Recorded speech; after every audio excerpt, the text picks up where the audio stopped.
প্রিয় শিক্ষার্থী বন্ধুরা, এখন আমরা শিখব শতকরা সংযুক্তি থেকে যৌগের স্থূল সংকেত ও আণবিক সংকেত নির্ণয় কিভাবে করতে হবে। দেখো, এখানে আমি একটা প্রশ্ন লিখে রেখেছি। কোনো একটি যৌগের তার উপাদান মৌলের শতকরা পরিমাণ যথাক্রমে কার্বন 40%, হাইড্রোজেন 6.67%, অক্সিজেন 53.33% এবং যৌগটির আণবিক ভর 180 হলে যৌগটির স্থূল সংকেত ও আণবিক সংকেত নির্ণয় করো। এখন আমি দেখাবো কিভাবে একটি যৌগের তার উপাদান মৌলসমূহের শতকরা সংযুক্তি দেয়া থাকলে সেখান থেকে আমরা খুব সহজেই স্থূল সংকেত ও আণবিক সংকেত নির্ণয় করতে পারি।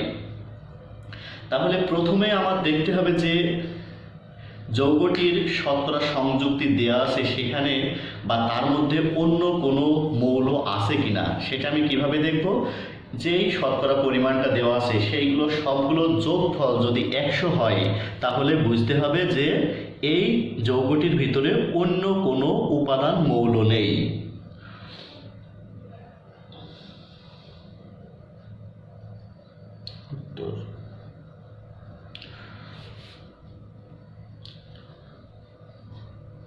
প্রদত্ত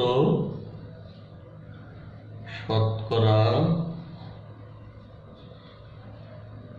সংযুক্তিগুলোর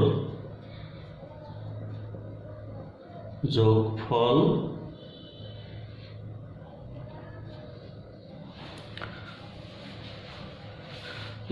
কত হবে? কার্বন 40% যোগ হাইড্রোজেন 6.67% যোগ অক্সিজেন হচ্ছে 53.33%। সবগুলোর যোগফল হচ্ছে 100 অর্থাৎ 100%। যেহেতু আমি সবগুলো শতকরা সংযুক্তির যোগফল 100% পেয়েছি, তার মানে হচ্ছে যৌগটিতে অন্য কোনো মৌল নেই। সবগুলো মৌলের শতকরা অর্থাৎ যৌগটি যেই সকল মৌলের সমন্বয়ে গঠিত সবগুলো মৌলের শতকরা সংযুক্তি দেওয়া আছে। যদি শতকরা সংযুক্তি না দেওয়া থাকতো সবগুলো, তাহলে 100 থেকে কম হতো। 100 থেকে কম হলে যেই পরিমাণ কম থাকবে সেইটা হচ্ছে অজানা মৌলটির পারমাণবিক ভর নির্দেশ করবে। সেই অজানা মৌলর পারমাণবিক ভর থেকে আমরা খুব সহজেই সেই অজানা মৌলটি বের করে পরবর্তী ধাপ অনুসারে যৌগটির স্থূল সংকেত বা আণবিক সংকেত নির্ণয় করতে হবে। যেহেতু আমার সবগুলো শতকরা সংযুক্তি দেওয়া আছে, তাহলে আমার এই যৌগটির আণবিক সংকেতের ভিতরে অন্য কোনো মৌলের উপস্থিতি নেই। এখন আমি পরবর্তী ধাপ অনুসরণ করব। যেই সকল মৌলের শতকরা সংযুক্তি দেওয়া আছে তাদের প্রত্যেককে আমি তাদের নিজ নিজ পারমাণবিক ভর দ্বারা ভাগ করব। তাহলে এখন আমি কি করব? দ্বিতীয় ধাপে প্রত্যেক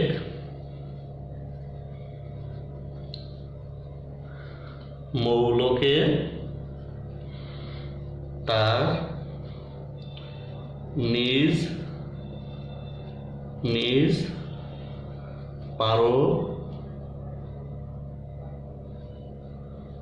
পারমাণবিক ভর দ্বারা ভাগ করে পাই। তাহলে কি করবো? প্রত্যেক মৌলকে তার নিজ নিজ পারমাণবিক ভর দ্বারা ভাগ করব। তাহলে এখানে কার্বন আছে কত? কার্বন আছে 40%। কার্বনের পারমাণবিক ভর কত? 12। তাহলে কার্বনকে যদি আমি 12 দ্বারা ভাগ করি, 40কে 12 দ্বারা যদি ভাগ করি তাহলে আমি কত পাবো?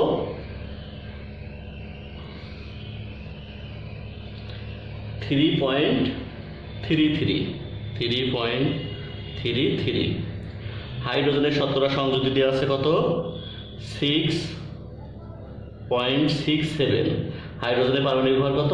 1। তাহলে এখানে কত পাবো? 6.67। এবং অক্সিজেনের ক্ষেত্রে কত পাবো?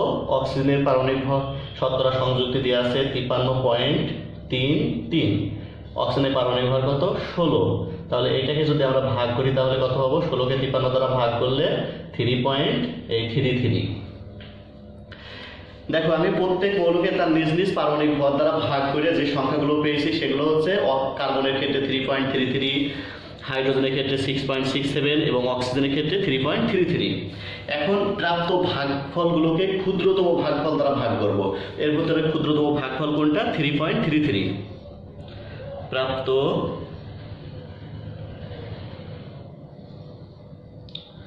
ভাগফল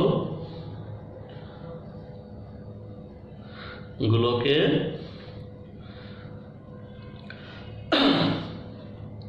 ক্ষুদ্রতম ভাগফল দ্বারা ভাগ করে পাই।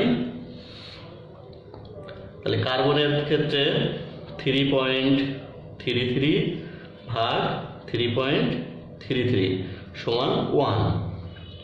হাইড্রোজেনের ক্ষেত্রে 6.67 ভাগ 3.33 সমান 2 এবং অক্সিজেনের ক্ষেত্রে 3.33 ভাগ 3.33 সমান 1। এখন দেখো কার্বনের ক্ষেত্রে পেয়েছি 1, হাইড্রোজেনের ক্ষেত্রে 2 এবং অক্সিজেনের ক্ষেত্রে 1।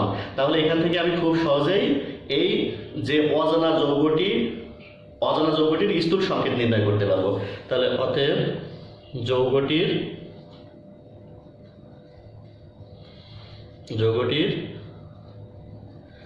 স্থূল সংকেত কত? কার্বন পেয়েছি 1টা, হাইড্রোজেন 2টা, অক্সিজেন 1টা। তাহলে যেহেতু একটা করে পরমাণু সেগুলো আর লেখার দরকার নেই, তাহলে আমি পেয়ে পাচ্ছি CH2O। এটাই হচ্ছে নির্ণয় স্থূল সংকেত। এখন দেখো আমি স্থূল সংকেত পর্যন্ত পেয়েছি, অর্থাৎ আমি যে তোমাদের প্রশ্নটা রেখেছি সেই প্রশ্নের অর্ধেক অ্যান্সার আমি ইতিমধ্যে পেয়ে গেছি। এখন আমি নির্ণয় করব আণবিক সংকেত। স্থূল সংকেতটা তোমরা একটু খেয়াল রেখো, আমি এখানে লিখে রাখছি যে স্থূল সংকেত পেয়েছি CH2O।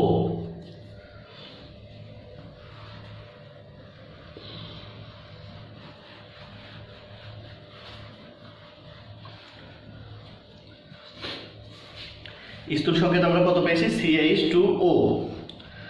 তাহলে এখন আমার যদি আণবিক সংকেত নির্ণয় করতে হয় তাহলে এই স্থূল সংকেতের আণবিক ভর নির্ণয় করতে হবে। স্থূল সংকেতের আণবিক ভর, এখন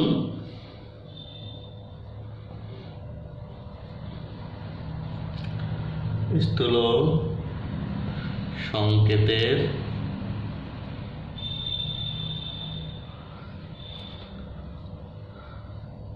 আণবিক ভর সমান স্থূল সংকেতের আণবিক ভর আমরা কত পাবো? কার্বনের হচ্ছে 12 পারমাণবিক ভর, এই স্থূল সংকেতের আণবিক ভর করবো। কার্বনের পারমাণবিক ভর কত? 12, হাইড্রোজেনের 1, যেহেতু 2টা পরমাণু আছে তাহলে 2 গুণ অক্সিজেনের 16। তাহলে 12 যোগ 2 যোগ 16 সমান এই 30। দেখো আমি এখন আণবিক সংকেত পাইনি, তাহলে আমি ধরে নেব যৌগটির আণবিক সংকেত। ধরি যৌগটির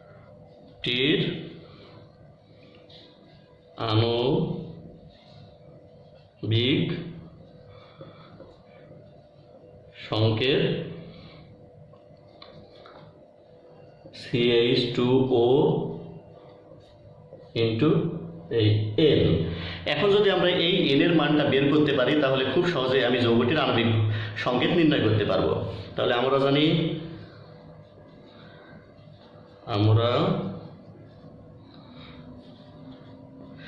জানি যে এই যৌগটির যে আণবিক সংকেত, অর্থাৎ যে ধরে নিয়েছি যে মানে যৌগটির যে আণবিক সংকেত CH2ON এর আণবিক ভর আর যৌগটির মানে প্রশ্নে উল্লেখিত যে আণবিক ভর আছে সেটা পরস্পর সমান। এই দুইটা যদি পরস্পর সমান হয় তাহলে সেখান থেকে আমরা খুব সহজেই N এর মান নির্ণয় করতে পারবো। তাহলে ওইটা যদি আমি মানে যে বিষয়টা বললাম তার সংক্ষেপে দাঁড়ায় N সমান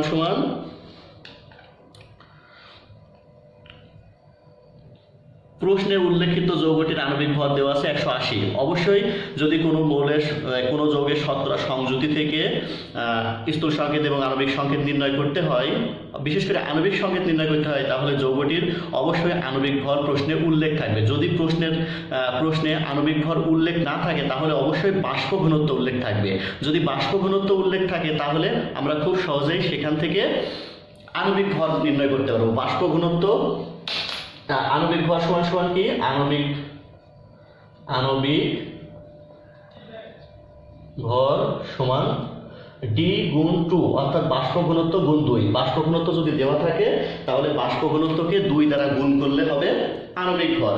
যদি এই প্রশ্নে যে 180 আণবিক ভর উল্লেখ আছে, যদি 180 আণবিক ভর না বলে যদি বলতো যে যৌগটির বাষ্প ঘনত্ব 90, তাহলে যৌগটির স্থূল সংকেত কত, তাহলে সেই ক্ষেত্রে আমি ওই সূত্রটা প্রয়োগ করতাম, অর্থাৎ 90কে 2 দ্বারা গুণ করে তারপরে ওই আণবিক ভর বের করে পরবর্তী ধাপগুলো করতাম। তাহলে এখান থেকে আমি এখন n এর মান বের করার জন্য যৌগটির, অর্থাৎ প্রশ্নে উল্লেখিত যৌগটির আণবিক ভর ভাগ যৌগটির স্থূল সংকেতের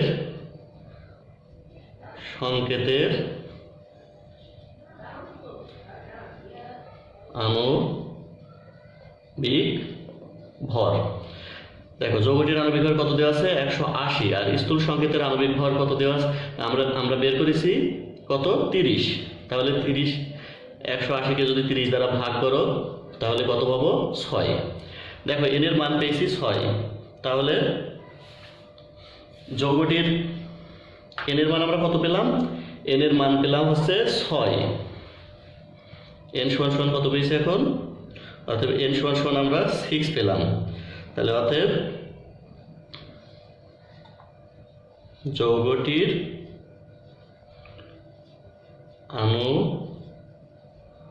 আণবিক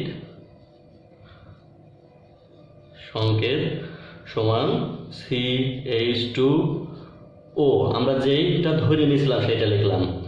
তাহলে CH2O, n এর মান কত বের করেছি আমরা? 6।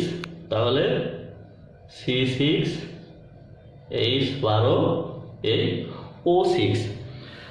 তাহলে আমাদের প্রশ্নে কি ছিল যে কোন একটি যৌগে তার উপাদান মৌলের শতকরা পরিমাণ যথাক্রমে কার্বন 40%, হাইড্রোজেন 6.67%, অক্সিজেন 53.33% এবং যৌগটির আণবিক ভর 180 হলে যৌগটির স্থূল সংকেত ও আণবিক সংকেত নির্ণয় করো। তাহলে দেখো আমরা স্থূল সংকেত পেয়েছিলাম CH2O এবং যৌগটির আণবিক সংকেত হচ্ছে C6H12O6। তাহলে দেখো আমরা এই প্রশ্নের পূর্ণাঙ্গ অ্যান্সার পেয়ে গেছি। তাহলে আশা করি তোমরা এই ধরনের যে কোনো প্রশ্ন যদি তোমাদের পরীক্ষায় আসে তাহলে তোমরা খুব সহজেই সেখান থেকে যৌগটির স্থূল সংকেত ও আণবিক সংকেত নির্ণয় করতে পারবে। ধন্যবাদ সবাইকে।